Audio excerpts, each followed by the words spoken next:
Hello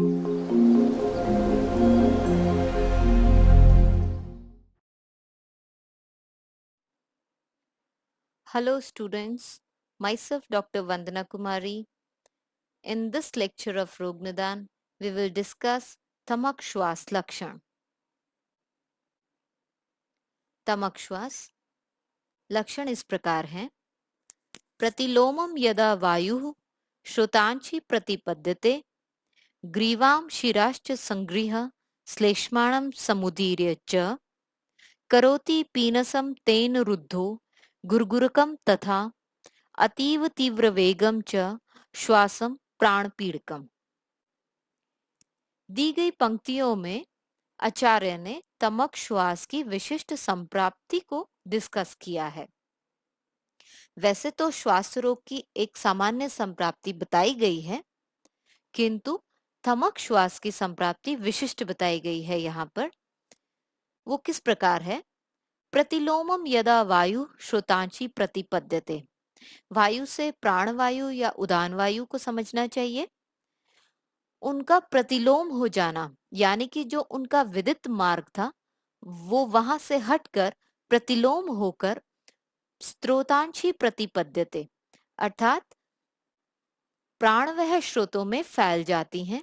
श्लेष्माणम समुदीर्य च, प्राणवह स्रोतस में स्थित कफ को उभाड़कर, समुदीर्य अर्थात उभाड़कर, ये दोनों दोष वायु व कुपित कफ ग्रीवाम शिरश्च संगृह्य, ग्रीवा और सिर में जकड़ाहट उत्पन्न करते हैं।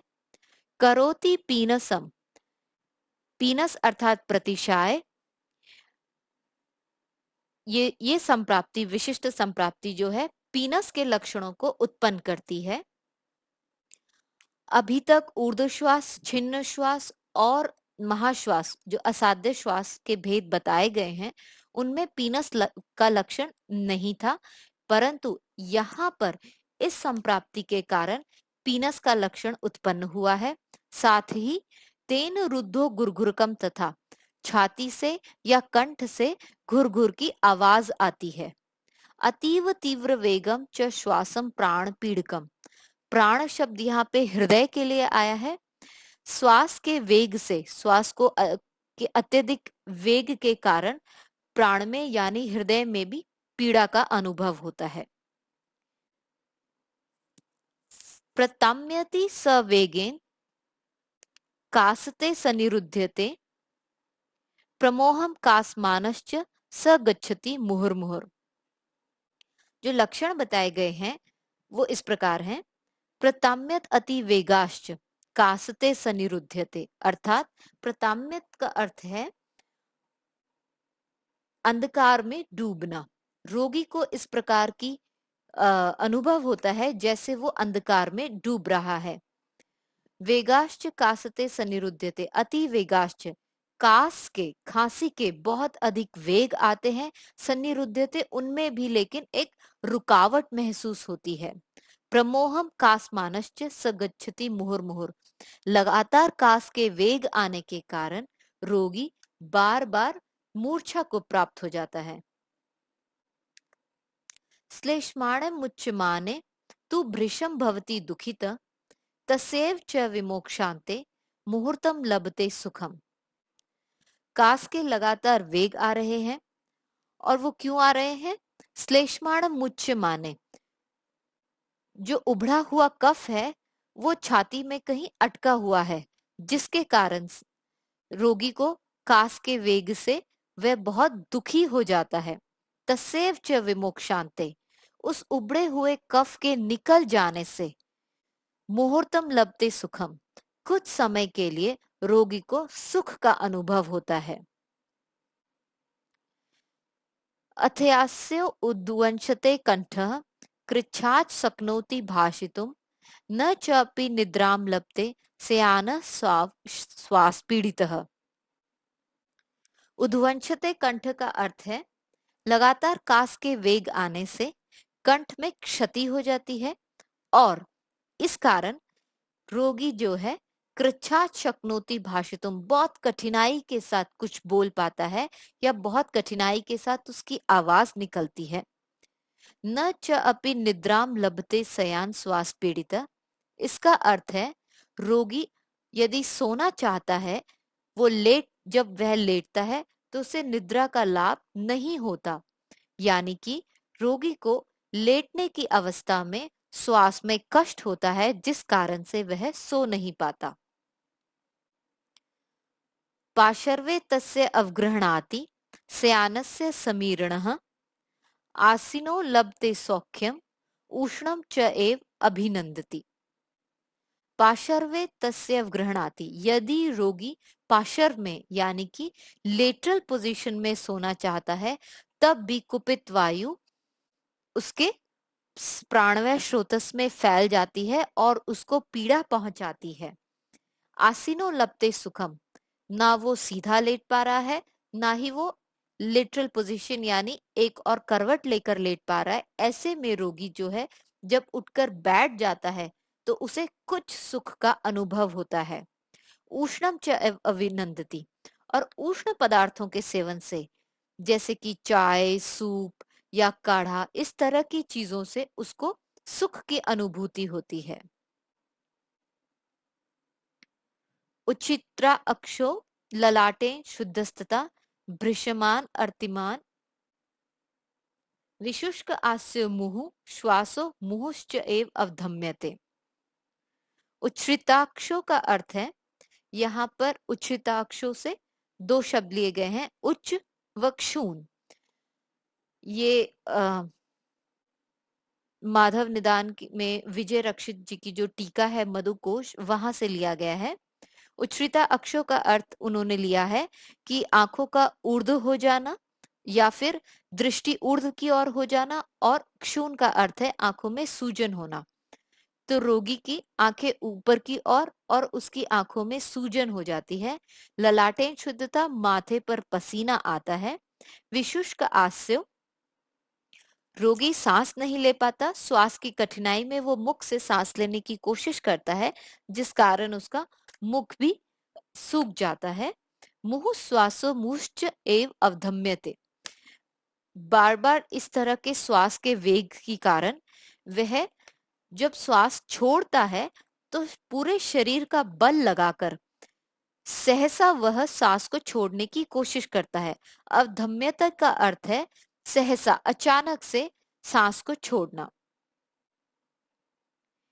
मेघ अंबु शीत प्राग्वाते श्लेष्मश्च एव अभिवर्धते सा याप्यश्च तमक श्वास साध्यो वास्यान नव उत्थितः। कुछ ऐसे निदान बताए गए हैं या कुछ ऐसे काल बताए गए हैं जिन कारणों में और जिस समय में श्लेष्म की वृद्धि होती है। श्लेष्म स्वभाव से ही कुपित हो जाता है और ऐसे में तमक श्वास के वेग भी आते हैं, जैसे कि बारिश के दिनों में मेघ, अंबु शीत, ठंडे पानी का सेवन करने से या ठंडे पानी में स्नान करने से, प्रागवाते, प्रागवाते यानी कि पूर्व की ठंडी हवा जो होती है उसमें एक्सपोजर लेने से, या फिर ऐसे कह सकते हैं कि exposure to cold and climatic conditions, cold climatic conditions में श्लेष्म की वृद्धि होती है और उसी समय में तमक श्वास के भी वेगों की वृद्धि होती है। स याप्य तमक श्वास है, तमक श्वास को याप्य कहा गया है, किंतु यदि तमक श्वास नवीन है, ऐसे में तमक श्वास जो है वो साध्य होता है। इति तमक श्वास, ये तमक श्वास के लक्षण है। Before we conclude, let's revise the cardinal features of tamak shwas. Feeling of sinking in darkness, excessive but obstructed coughing, unconsciousness. On expulsion of phlegm, there is transient period of relief of coughing, hoarseness of voice, difficulty in talking or low-pitched voice, dyspnea on lying straight or in lateral position, therefore difficulty in sleep, Sitting position eases breathing to an extent. Hot beverages like tea, soup, or other medicated decoctions are liked by patients as they provide little relief. Dryness of mouth, forceful expiration. Bouts of symptoms reoccur on cloudy days or on exposure to cold breeze, cold climates, or intake of cold food items. Tamak Shwas is Yapya Vyadhi in general, but it is sadhya if diagnosed at early stages. तमक श्वास के दो भेद बताए गए हैं, प्रथमक श्वास और संतमक श्वास। श्वास के रोग, श्वास की जब गणना की गई है, श्वास के रोग की जब गणना की गई है तो श्वास 5 प्रकार के ही बताए गए हैं, किंतु तमक श्वास में हमने अभी विशिष्ट संप्राप्ति में जाना कि किस प्रकार से वात और कफ की दुष्टि होती है, किंतु तमक प्रथमक श्वास और संतमक श्वास में पित्त दोष का भी इन्वॉल्वमेंट है। ये हम लक्षणों से जानेंगे। ज्वर मूर्छा परितस्य विद्यात प्रतकम तु तम उदावत रजो अजीर्ण क्लिन्नकाय निरोधज। पहली पंक्ति में उन्होंने लक्षण बताए हैं कि तमक श्वास के रोगी में यदि ज्वर और मूर्छा भी हो तब हम उसे प्रथमक श्वास कहेंगे। ज्वर और मूर्छा बेसिकली पित्त दोष के कुपित होने के कारण होते हैं। इस वजह से तमक श्वास में जब पित्त दोष भी इन्वॉल्व हो जाए और उसके कारण ज्वर और मूर्छा लक्षण भी उत्पन्न हो तब हम उसे प्रथमक श्वास कहेंगे। कुछ विशिष्ट निदान बताए गए हैं, हेतु बताए गए हैं प्रथमक श्वास के, वो इस प्रकार हैं। उदावर्त, रजो, रजो अर्थात धूली या धूल मिट्टी, अजीर्ण, क्लिन्नकाय, क्लिन्नकाय का अर्थ है शरीर का आर्द्र होना, निरोधज, निरोध का अर्थ निरोधज का अर्थ है आए हुए वेगों को रोकना। तो इन विशिष्ट निदानों के समय में और पित्त के प्रकोपित होने पर तमक श्वास के रोगी में जब ज्वर और मूर्छा के लक्षण भी दिखाई दें तब हम उसे प्रथमक श्वास कहेंगे। संतमक श्वास। तमसा वर्ध्यते अत्यर्थम शीतेश्च आशु प्रशाम्यति मज्जस्त तमसी इव आस्य विद्यात संतमक तूतम। तमसा से दो अर्थ लिए गए हैं, एक है अंधकार और दूसरा है मानसिक दोष, अर्थात अंधकार के समय में यानी कि रात्रि के समय में और मानसिक दोषों के कारण जब श्वास के वेग बढ़ जाएं, किंतु शीत उपचार से वह श्वास के रोग, वह श्वास के लक्षण यदि शांत हो जाएं, रोगी को यदि ऐसा लगे मध्यस्थ तमस इव आस्य विद्यात संतमकतूतम, अर्थात मध्यस्थ तमसी इव आस्य, यानी कि रोगी को यदि ऐसा लगे कि वह अंधकार में डूब रहा है तब हम उसे संतमक श्वास कहेंगे। यानी कि रोगी को अंधकार के समय मानसिक दोषों के कारण श्वास के वेग आते हो, शीतो उपचार से शांत हो जाते हो, रोगी को अंधकार में डूबने का आभास होता हो, तब हम तमक श्वास के रोगी को संतमक श्वास का रोगी कहेंगे। Before we conclude tamak shwas, let's revise pratamak shwas lakshana. Along with tamak shwas, when symptoms of fever and fainting appears, then it is called pratamak shwasa. In santamak shwas, patient has a feeling of sinking in darkness, aggravation of bouts of dyspnea at night or due to mental factors, alleviation of symptoms on measures like drinking cold water or cold decoctions or other cold items. Next lecture, we'll talk about Shudra Shwas Lakshan. Till then, keep studying.